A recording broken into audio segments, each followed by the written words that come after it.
How's it? I'm Clarice, you're on the Live Ready channel, and I have been searching for an off-road vehicle to turn into a bug-out vehicle / overlander for the better part of 2 years, and I finally decided on something. Sit tight and I'll take you through why I bought this girl.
Toyota Land Cruiser Prado VX with a V6 engine, 3.4 litre petrol engine, and I find it a particularly practical car. This is a 90 series, or the 90 shape, and I really like this one, and I would never have put myself down as an SUV person. I actually looked at a couple of different vehicles.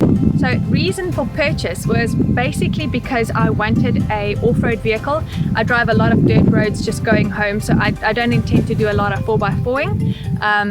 Basically do that on my way home, especially in the winter months when it rains a lot. Then all of our dirt roads where we live wash away, and then it's not practical to have a low vehicle in those circumstances. So I've been looking for an off-road vehicle that I can just use as an everyday vehicle.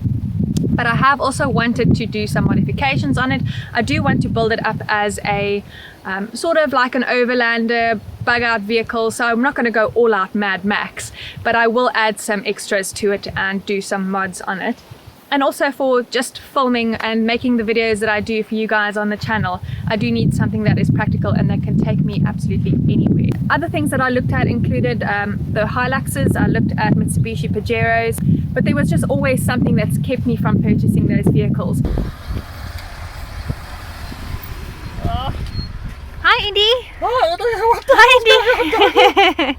So things to look out for when you're buying a new vehicle include rust, and there were a couple of vehicles that we looked at that had some rust in like the A-pillars and so on, so it's not so great, you know, if you have like structural issues like that, and can actually cause quite a bit of problems down the line for you.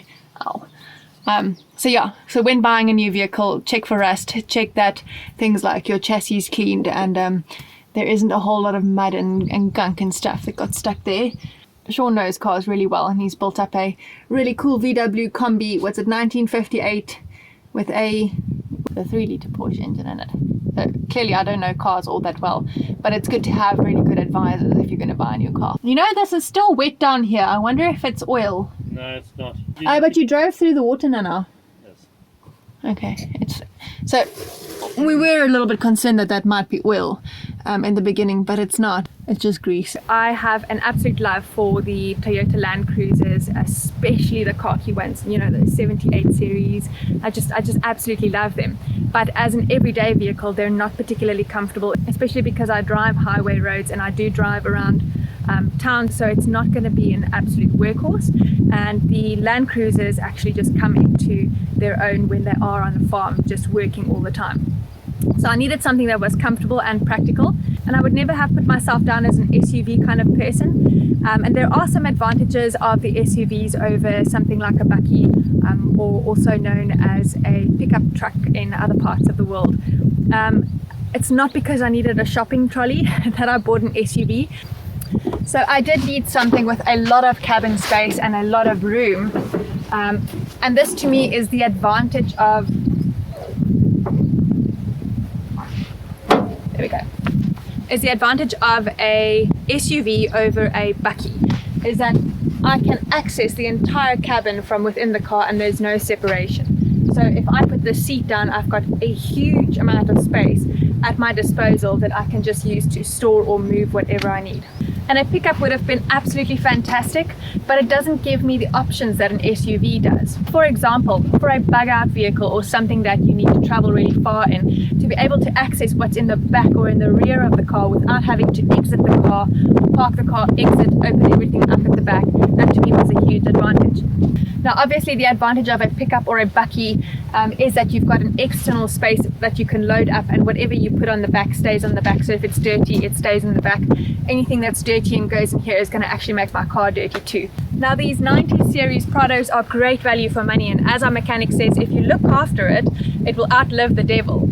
And you can get one for a reasonable price that have a little bit higher mileage, but because they're so reliable, you can actually do that. If you've ever driven into the bush in a Land Cruiser, you'll know that it's not the most comfortable ride, especially long distances. Now the Prados are part of the Land Cruiser family. They're sort of the cushier, more comfortable version. Indy, come! Hey! Let's go, let's go, let's go, let's go, let's go. Come on, let's go, quickly! Where is she?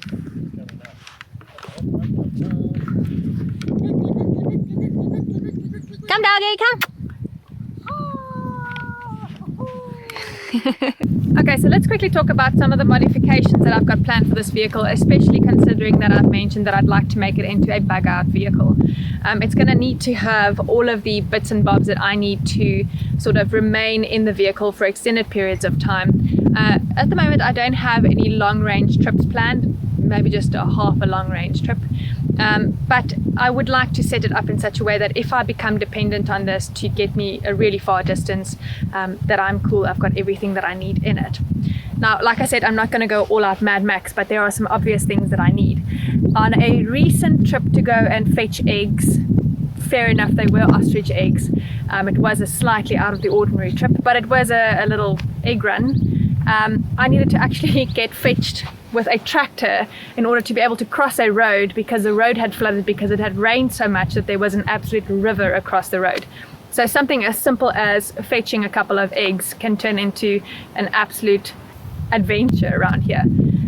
So I do need a snorkel, and I'll make a series of videos to keep you guys updated so that you can watch the progress of this vehicle.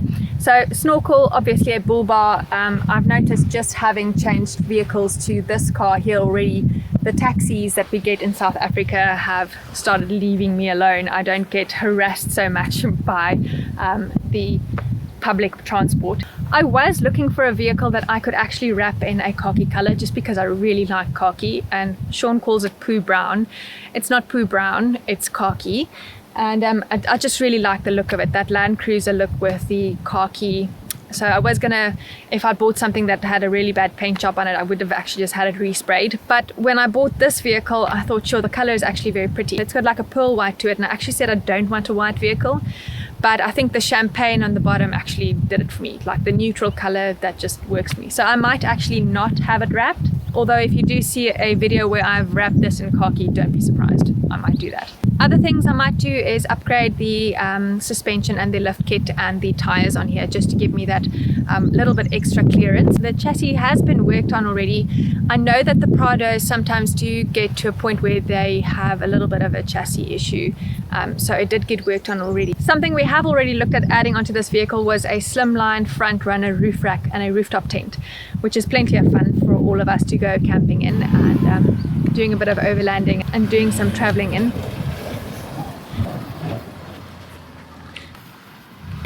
It's good, eh?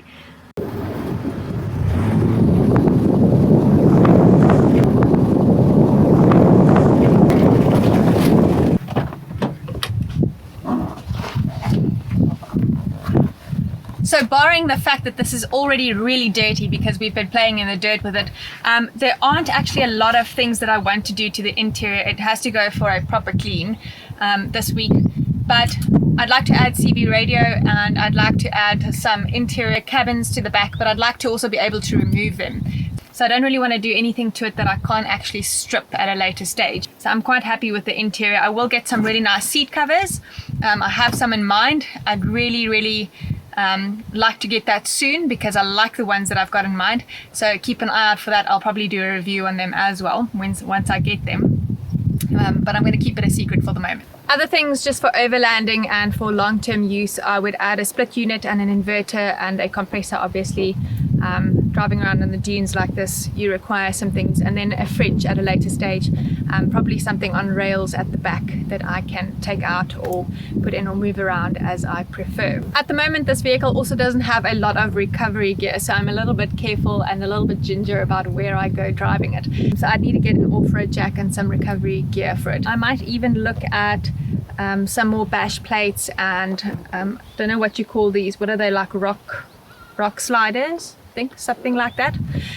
And then of course I have to learn how to work the diff and the high and low ranges still, because I have got no clue. So if you want to have a good laugh, jump in and we'll go for a ride.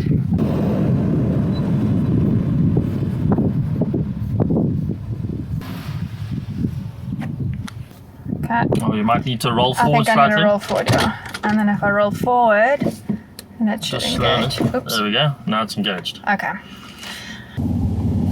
That's it. There we go.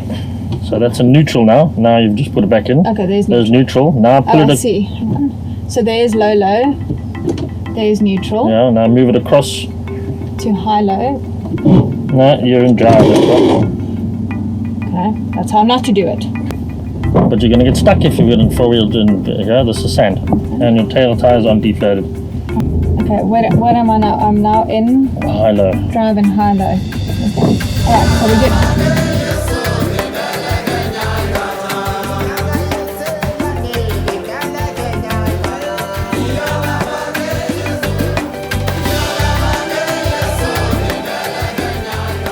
Advantages of this car is that it is actually a very narrow car for such a big vehicle, so I managed to park it quite easily even in small spaces, and it's got an excellent turning circle.